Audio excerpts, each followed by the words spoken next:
But that was something like I wanted to share with you guys because one, I did say it, and two, it nags on me. Not so much in a regard where, like I question myself, I question my gender. Not so much that one, but more like I question my progress. I question myself as far as coming out. Am I on the right track? Is there a right track? Is this a wide path or a narrow path? The dog is yawning at my feet, going, "God, this is so dry. It's dry without Leo." Leo's just on the other side of the wall, rolling his eyes at me. I know it. This is about, wanting to present the best me possible. I'm getting ready next weekend to start a photography project for semi-pro ball, and I have to face all of these guys who are football players, some of the tough, nitty-gritty adults that I am sure are going to, give me a double take, and I can't present the best me externally if I'm not presenting the best me internally. I think that's the way that I'm trying to get this. And the reason why I'm saying this is that I'm sure that someone listening is going, "Oh my God, that was me," or "Oh my God, that is me," or "Oh my God, I've had those thoughts," or "Oh, I never thought of it that way." And that's the whole point of this and these moments are to go, to think and wonder and ponder and, just a little introspect. So, like I said, I just, I wanted to point all that out. I wanted to say that kind of stuff. I wanted to get it out there. I know that makes, this probably one of the shortest podcasts on earth because it just is. And it's not like it's black and white anymore like it used to be. And I kind of talk about this because, and you know me, I absolutely love my website. So on study.com, it's a masculine culture is defined as men are expected to be assertive, competitive, focused on material success, while women are supposed to be nurturing and focused on people and quality of life. Okay, that's one type of culture. That's definitely not every culture. Where in a feminine culture or a feminine society, the gender roles are a little bit more fluid, and they don't have to be so cut and dry. The reason why I point this out is because, at least here in the United States, and I think I can soundly say the vast majority of Western cultures, they are, in fact, a masculine culture. We're only now starting to kind of, explore the fact that women can do anything they want. I remember, as a kid, the vast majority of my teachers were women. I don't think I had a male teacher until middle school. My 5th grade teacher was a guy. I don't know, my 4th grade teacher was one too. And they were both older. It's not like they were brand new to the topic. But now, we have, 3rd, 4th, 5th. Most of the younger grades are still feminine teachers, but here, Anyway, I'm like wandering. I feel like I'm babbling somewhere. What I'm saying is that, in a masculine culture, in the culture here in the United States, the vast majority of households, men still feel like they need to be the breadwinners. That was true in my marriage. My ex was very much like that, and that was always a point of contest with us because I always made more. I don't sound like a jerk when I say that, but I did. Even in comparison, I still do today. But I'm also higher educated than he is. So I do blame that. And the thing of it was that, in my house, in this house, I have to do both roles. I have to be the assertive one. I have to be focused on the material success. I also have to be the nurturer and quality of life, because they go hand in hand. Nurture or quality of life and material success, I think, go hand in hand. At least, again, in my mind. But those roles are very fluid. I mean, like, my gosh, if I had a partner and they could, cook and I didn't have to, sure, absolutely, go right ahead. Especially if it's good. If they can't, well, that's okay too. If they can balance the budget, because let me tell you, I suck at that, then by all means. It just comes down to, fluidity and comfort. And that's kind of where I'm going with this, is, fluidity and comfort.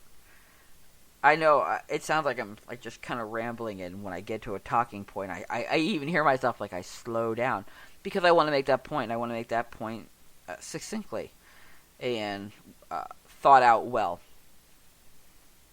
My son is coming of age. Leo will be of age. He's 14 now. A couple years to be driving. He'll be dating. I'd like to think that he will be dating, and not that he is currently dating, although I probably know better. But I want him to, and the same thing with Kai. I want them both to find somebody that is fluid enough to be compatible with them. That, because they have been raised in this household where, roles don't matter. And gender doesn't matter.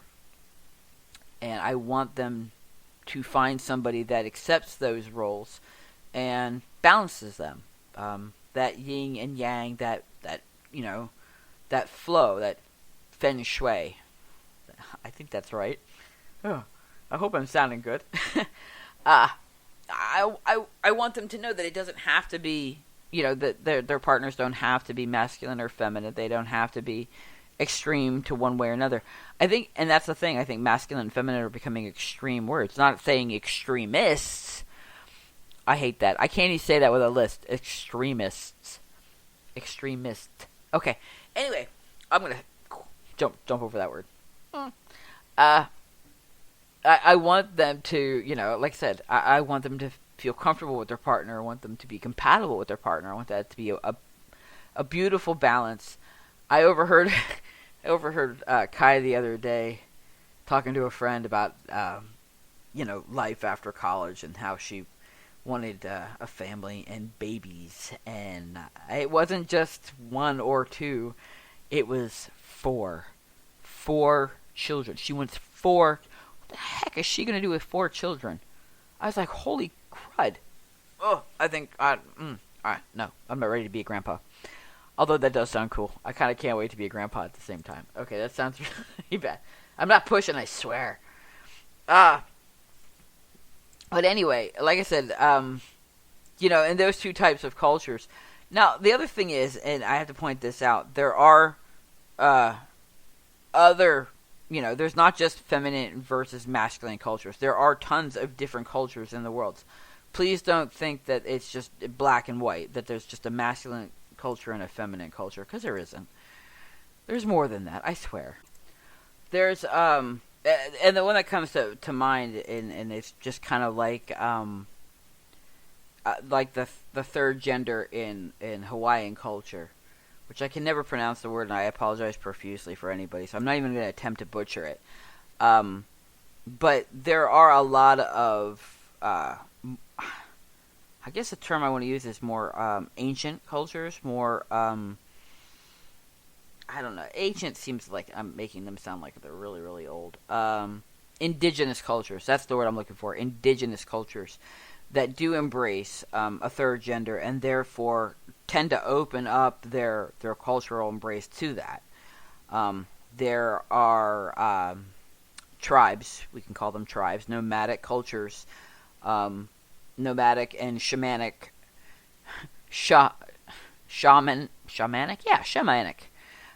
meaning shaman, or cultures. Anyway, there's one in Siberia. There is a culture in the Blackfoot culture in northern Montana, Alberta, Canada, roughly. they too have this not real defined masculine or feminine mode. They just kind of, a little bit of both. Let's see, the Lakota. There's another culture out in Russia. Again, these all seem very nomadic and indigenous. There's a culture in Italy, and I'm gonna probably pronounce this incorrectly. I wish Leo were here because Leo took Italian. It's feminine.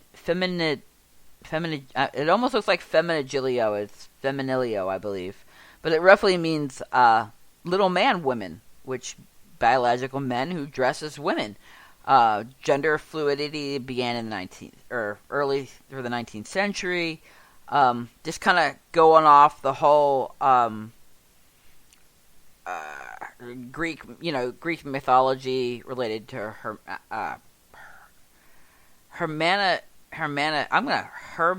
I can't even pronounce it. I can barely read it. It's about two Greek mythology, two Greek gods or goddesses who actually had the ability to transform into men or women over a course of a 7-period time. I am so butchering tonight's podcast. I don't know how anybody will be able to listen to me tonight. It's just bad. There's also a culture like this in the Dominican where they accept the third gender.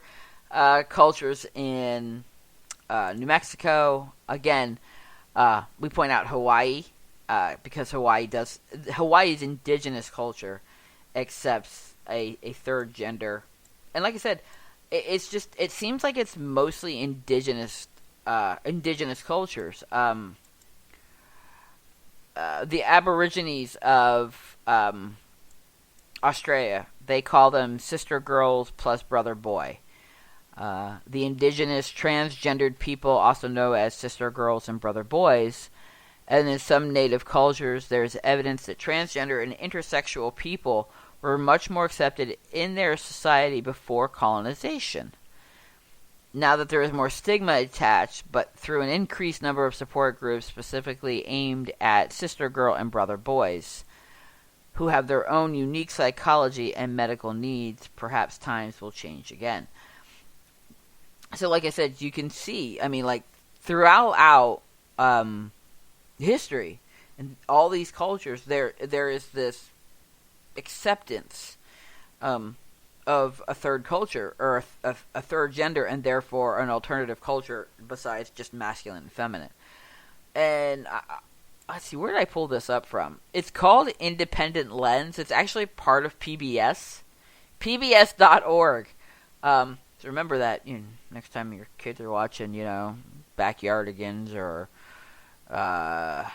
whatever else is on PBS. Sesame Street. See, I haven't watched PBS since the Wildcrats.